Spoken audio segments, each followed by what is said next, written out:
Salut mes parents, salut famille, j'espère que vous allez bien, c'est votre frère M. Missionnaire pour Jésus. Voilà, nous sommes dans ce monde pour parler de Jésus. Voilà, c'est pour cela qu'il y a 7 choses que tu dois comprendre lorsque tu fais les songes, tu fais les rêves. Voilà cette vidéo qui est en bas. Je te laisse cette vidéo, il faut regarder jusqu'à la fin. Si tu as été touché, si tu as été béni, n'hésite pas de partager, de sauver certaines vies. Que Dieu te bénisse. Écoute juste la vidéo. Toi aussi qui n'es pas Jésus, il faut donner ton cœur à Jésus. Je t'invite juste à dire quelque chose dans les commentaires et à dire ton point de vue. Si tu as besoin de Jésus, il faut dire quelque chose. On va t'aider, que Dieu te bénisse et que la grâce de Dieu soit avec toi. Bon visionnage, que Dieu te bénisse. Amen. Avez-vous déjà fait un rêve qui vous a semblé si réel et si vivant que vous vous êtes réveillé en vous demandant ce qu'il signifiait? Ou plus important encore, vous savez que vous avez été appelé par Dieu, mais vous continuez à faire des rêves répétés qui donnent l'impression que Dieu essaie de vous dire quelque chose. Si c'est le cas, cette vidéo est pour vous. Dans cette vidéo, je vais partager avec vous 7 rêves courants que Dieu peut utiliser comme des avertissements. Mais sachez que Dieu est infini et qu'il peut utiliser des moyens illimités pour vous avertir dans un rêve. Mais avant cela, assurez-vous de vous abonner et faites-nous savoir dans la section des commentaires si vous avez déjà eu l'un de ces rêves. Sans plus attendre, entrons dans le vif du sujet. Rêve numéro 1, l'enlèvement. Si vous rêvez souvent de la fin des temps, en particulier de l'enlèvement, cela signifie que Dieu vous avertit de vous préparer pour son retour. C'est particulièrement vrai si vous faites ce type de rêve de façon répétée. Il y a 3 raisons à cela. Premièrement, c'est peut-être parce que vous faites partie de ceux que Dieu a appelés à intercéder et à prier pour le monde entier. Deuxièmement, vous faites peut-être partie de ceux que Dieu a appelés à tendre la main aux âmes perdues, mais vous ne faites rien à ce sujet. Ou troisièmement, vous vivez peut-être encore dans le péché. C'est pourquoi Dieu essaie de vous donner suffisamment d'avertissements pour vous permettre de vous préparer avant le retour. C'est parce qu'il ne veut pas que vous soyez laissés pour compte lorsqu'il viendra prendre son Église. C'est pourquoi Dieu continue à vous rappeler que le temps presse. Ainsi, vous n'aurez aucune excuse pour ne pas avoir été prévenu. Les rêves concernant l'enlèvement sont probablement l'un des plus sérieux de tous les rêves et révélations divines. Mais si vous rêvez que l'enlèvement a eu lieu et que vous êtes resté en arrière, cela ne signifie pas nécessairement que vous manquerez l'enlèvement dans la vie réelle. Mais cela signifie que Dieu essaie de vous dire que vous n'êtes pas prêt, et que s'il venait à ce moment précis, vous ne seriez pas en état d'être pris avec lui. Cela signifie que vous devez vous repentir. Rappelez-vous la parabole des 10 vierges.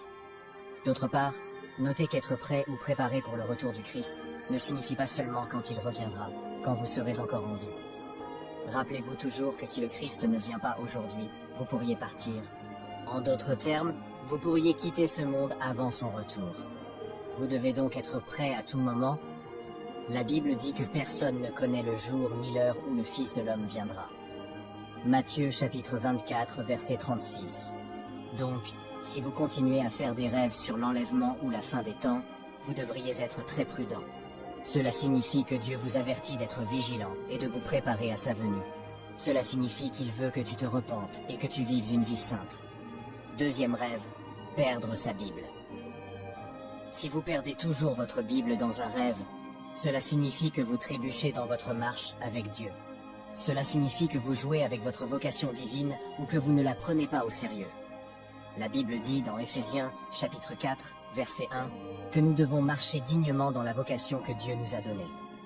David a également dit dans le psaume 19, verset 11, « J'ai caché ta parole dans mon cœur, afin de ne pas pécher contre toi. » Ainsi, si vous êtes spirituellement négligent, vous pouvez vous retrouver à rêver de perdre votre Bible. Si vous ne priez pas, ou si vous l'ignorez tout simplement, vous risquez de ne plus répondre à votre appel. Ces rêves sont des avertissements ou des incitations de l'Esprit de Dieu, vous avertissant indirectement de faire attention.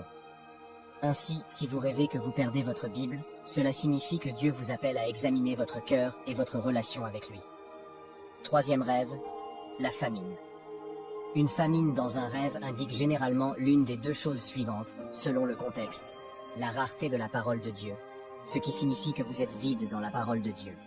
Il peut aussi s'agir de problèmes économiques qui vous affectent indirectement ou qui affectent le monde en général. Quoi qu'il en soit, le fait que ces rêves vous soient montrés signifie que Dieu veut que vous fassiez quelque chose à ce sujet. Si le rêve parle de la rareté de la parole, cela signifie que vous devez prendre la parole de Dieu au sérieux. La Bible dit dans le livre d'Amos, chapitre 8, verset 11, « Le temps vient, dit le Seigneur souverain, où j'enverrai la famine sur le pays. Non pas une pénurie de nourriture ou de boissons, mais plutôt une pénurie d'attention aux mots prononcés par le Seigneur. » Il est également écrit dans la Sainte Bible que l'homme ne se nourrit pas uniquement de pain, mais de chaque parole qui émane de la bouche de Dieu. Cela implique que vous devriez considérer la parole de Dieu avec la plus grande importance, car votre âme souffre d'une faim spirituelle. Néanmoins, si le songe évoque une disette au sein du pays, cela indique que vous devriez intercéder en prière pour la prospérité économique de la nation. Gardez toujours à l'esprit que Dieu a utilisé un songe pour prévenir le pharaon d'une famine imminente, et qu'il a ainsi permis de sauver le peuple. Dans votre rêve, si vous faites face à une pénurie, cela pourrait être vu comme un signe divin pour être plus vigilant et intensifier vos prières. Quatrième vision, être assis au fond d'une église.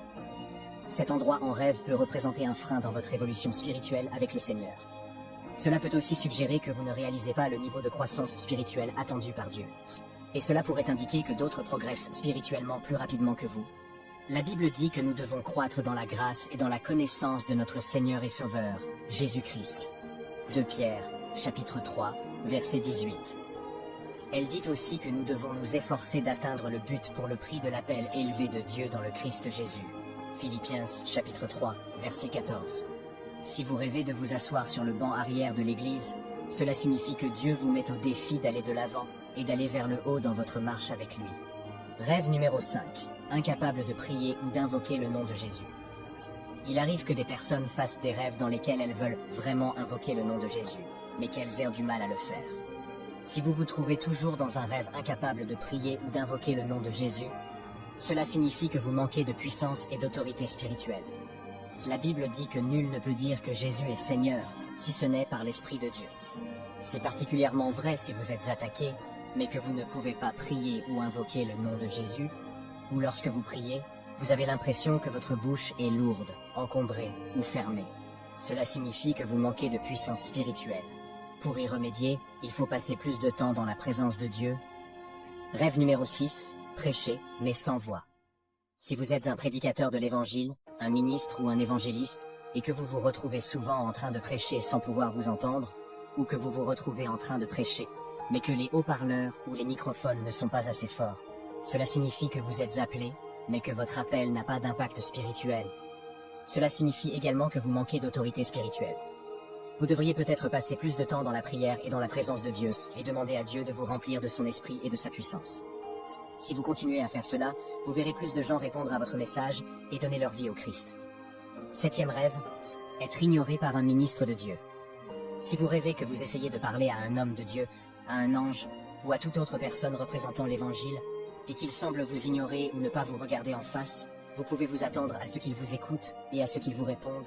Pour vous, cela montre que votre relation n'est pas en règle avec Dieu, mais que vous refusez de reconnaître vos péchés et de vous en repentir.